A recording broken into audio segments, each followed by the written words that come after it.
الله تعالى وبركاته. اولا عيد مبارك سعيد وكل عام وانت بخير. اين عيد؟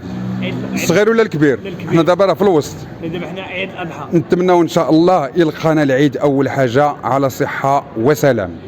يعني السؤال قبل ما تسولني باين باش غادي تقول لي واش غالي ولا رخيص. اول حاجه حنا عندنا واحد الثقافه سميتها المقاطعه، ولكن خصنا نسولوا سؤال اخر. اشنو من عيد هذا؟ راه ماشي عيد الكبير، هذا سمي عيد الاضحى. يعني ملي كنضحيو ولا ملي كنضحيو ماشي كنضحيو للوليدات ولا على اللحم، اللحم راه كنشريوه كناكلوه يوميا. يعني كنضحيو اضحيه لله عز وجل، يعني سنه وهي سنه مؤكده، ولكن الله عز وجل قال لا يكلف الله نفسا الا وسعها. يعني واحد الحاجه ما غاديش نكلف على راسي، تكلف على النفس حرام، والله عز وجل لان الدين ديالنا يسر ماشي عسر. باش تعرف واحد المساله يا اخي، راه الازمه اللي ضربت الدوله ماشي هي ازمه اقتصاديه ولا ازمه سياسيه، ازمه دينيه خانقه. عندنا البعد عن الدين، عندنا عدم التشبث بالمبادئ والاخلاق الاسلاميه. لان يا اخي كنت تشبدنا بالدين ديالنا راه ما غاديش نطيحوا في هذه السيتياسيون اللي طايحين فيها دابا. كنت تشبدنا بالدين بمعنى الكلمه، كنا كنأديو الواجب الديني. والواجب الديني هنا ما كينحصرش فقط على الصلاه، لان الصلاه ماشي معيار ديال الرجوله، الصلاه فريضه عليك.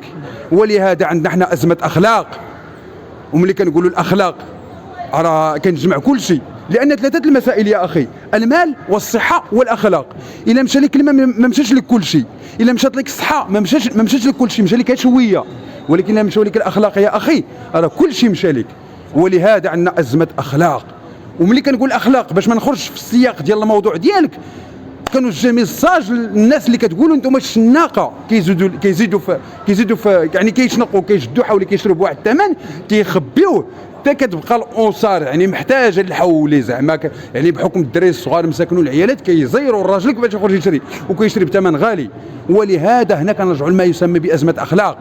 وهناك مساله اخرى، يعني بحكم حنا شعب كما كتقولوا نتوما شعب طيب، شعب زوين، شعب دريويش. علاش الشعب دريويش؟ لان كاينين الناس اللي عندهم الملاير، والناس اللي عندهم الملاير خصهم يخرجوا الزكاه الشريف.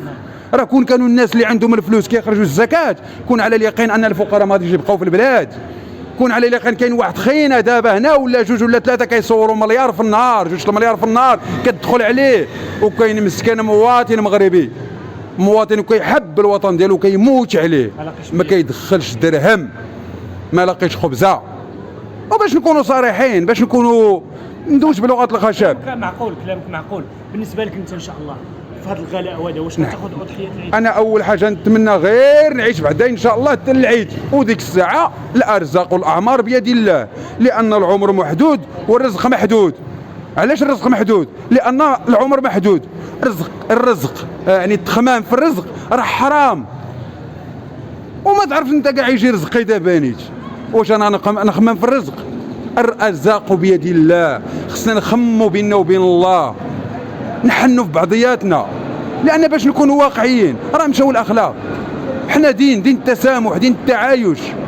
وتتصور البلاد الوحيده اللي كطيح فيها بطانه على من كتشوف فيها بهاد البلاد هادي، هاد الارض السعيده للاسف.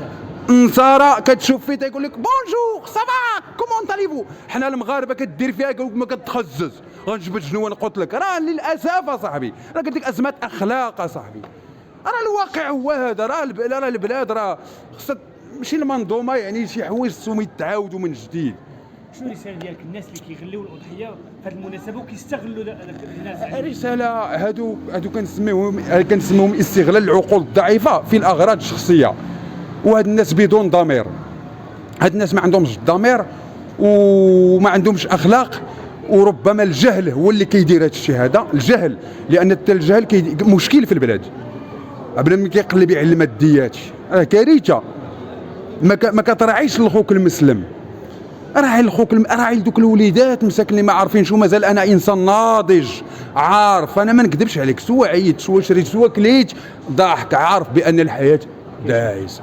عايش الحياه. كيكونوا عندي بزاف ديال لي بروبليم في حياتي، بزاف ديال الضغوطات ما عنديش معها مشكل، لان اصلا الحياه خصك تلعب معاها، تلعب مع الحياه، تلعب مع المشاكل، ما تعمرش دماغك بالمشاكل.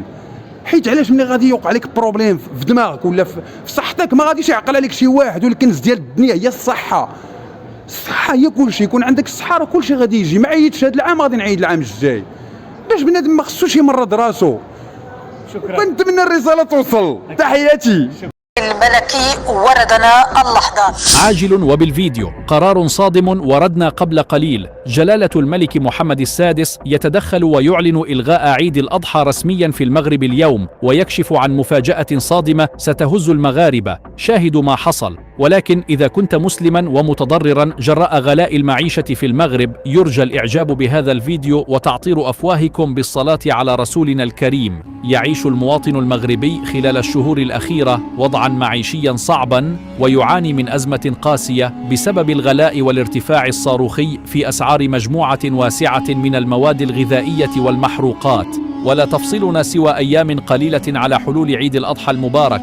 وفي خضم هذه الأزمة أكدت بعض المصادر الخاصة أن عيد الأضحى سيتم إلغاؤه في المغرب هذا العام، وسيتم منع المواطن المغربي من إقامة هذه السنة الإبراهيمية على الأرجح، تماما كما حدث في عام 1996 بعد أن أعلن الملك الراحل حسن الثاني عن إلغاء عيد الأضحى بسبب الأزمة المعيشية الصعبة التي عاشها المواطن المغربي في تلك الفترة. وتتكرر هذه الأزمة هذا العام بشدة. وأكد الوزير الداودي أيضا أنه يجب على المغاربة أن يعلموا بأن الأضحية سنة وليست فرضا، وأعتقد أننا في ظروف استثنائية، ولا شك أن إصدار هذا القرار سيخفف العبء عن الأسر الفقيرة ويرفع الضغط عنها.